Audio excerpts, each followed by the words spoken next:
देखिए, आप सब लोगों को इस बात का ध्यान है कि पीडीएस के चावल घोटाले को लेकर के और विधानसभा में प्रश्न उठाए गए और ये 600 करोड़ रुपए के घोटाले का मामला था और घोटाले को विधानसभा में सरकार ने स्वीकार किया था। तब हमने इस पर एक संसदीय समिति बना करके जांच कराने की मांग की थी, लेकिन इस सरकार ने कहा था हम अधिकारियों से जांच कराएंगे और दुर्भाग्य ये है कि इन्होंने उन्हीं अधिकारियों से जांच कराने की बात कही जिन्होंने भ्रष्टाचार को किया। अब प्रश्न ये उठता है कि क्या उसका इन्होंने जांच कराया? कुछ जांच कराने के बाद कुछ वसूली की बात ये भी स्वीकार करते हैं। तो प्रश्न ये है कि कितनी की वसूली इन्होंने किया, इस बात को उन्होंने सार्वजनिक करना चाहिए। और जब वसूली हो गई है तो ये तय है कि इस पर भ्रष्टाचारी अधिकारियों ने भ्रष्टाचार किया है। तो किन अधिकारियों ने भ्रष्टाचार किया और उन अधिकारियों के खिलाफ इस सरकार ने क्या कार्रवाई की, प्रश्न है। और इसका जवाब यहाँ पर जनता को इस सरकार को देनी चाहिए। ये हमारा एक प्रश्न सरकार से। दूसरा है कि आज ही वित्त विभाग ने आदेश जारी किया है और संभवतः वित्त विभाग मुख्यमंत्री जी के पास है तो उन्होंने ही आदेश जारी किया होगा कि आने वाले समय में बिना आदेश के अब कोई जो है नौकरी नहीं दी जाएगी या स्वीकृत नहीं की जाएगी।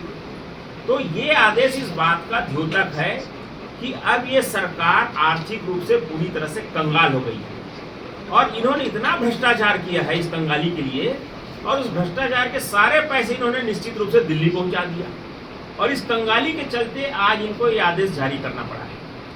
अब ये आदेश का दूसरा हेतु ये भी है कि अभी जितने अनियमित कर्मचारी जो हड़ताल पर बैठे नियमितीकरण के लिए, उनके मुंह पर भी इन्होंने करारा तमाचा मारने की कोशिश की है कि अब तुम्हारा कुछ होने वाला नहीं है।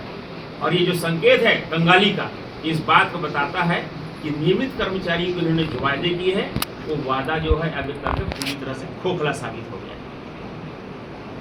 तीसरा मुद्दा है कि आप सबको ध्यान होगा कि इस सरकार का जो सनातन विरोधी एक रवैया है और जो कवर्धा से चल करके सरगुजा, नारायणपुर और बस्तर होते हुए बीरनपुर तक पहुंचा था, अब ये मामला जो है छूरा पहुंच गया गरियाबंद। गरियाबंद में एक सनातनी लड़की का अपहरण एक सज्जाद नामक युवक द्वारा किए जाने की घटना हुई और उस युवती के परिजन जो है पिछले 5 दिन से लगातार थाना का चक्कर लगा रहे हैं कि उनकी युवती को बरामद किया जाए और उनके बेटी को उनके सुपुर्द किया जाए। लेकिन 5 दिन बाद भी सरकार के जो पुलिस महकमा है उसके कान में जूं नहीं रेंगा है और उस लड़की के माता पिता जो है लगातार भटक रहे हैं। ये इस बात को बताता है ये सरकार जो है लगातार जो है इस प्रदेश के भीतर धर्मांतरण को बढ़ावा दे रही है और ऐसे अपराधी तत्वों को निरंतर पुलिस का संरक्षण इस प्रदेश में कहीं न कहीं प्राप्त है जो सनातन धर्म को लगातार चोट पहुंचाने का काम कर रहे हैं। मित्र, इस बारे में आपके कुछ भी प्रश्न हो तो करिएगा, बस एक छोटा सा आपसे अनुरोध है, इन 3 विषयों पे यहाँ पे प्रश्न करिएगा। कोई और भी विषय हो तो माननीय नल्लेश जी और माननीय संदीप जी हैं, 1 to 1 आप ले लीजिएगा। धन्यवाद। ये बताइए, पीडीएस घोटाले को लेकर के आप लोग आगे कोर्ट जाएंगे, न्यायालय की शरण जाएंगे, क्योंकि इतना बड़ा घोटाला है, आप बोल रहे हैं जांच भी नहीं हो रही। नहीं, मैंने कहा उस पर इन्होंने जांच की बात स्वीकारी भी है और जब जांच की बात इन्होंने स्वीकारी है, कुछ वसूली की बात भी इन्होंने स्वीकार किया है, तो इनको बताना चाहिए कि वसूली कितनी हुई और जब वसूली हुई तो निश्चित रूप से घोटाला हुआ है, तो उन अधिकारियों के खिलाफ क्या कार्रवाई की, हमारा प्रश्न है। अमर उजाला अब आपके टीवी पर भी।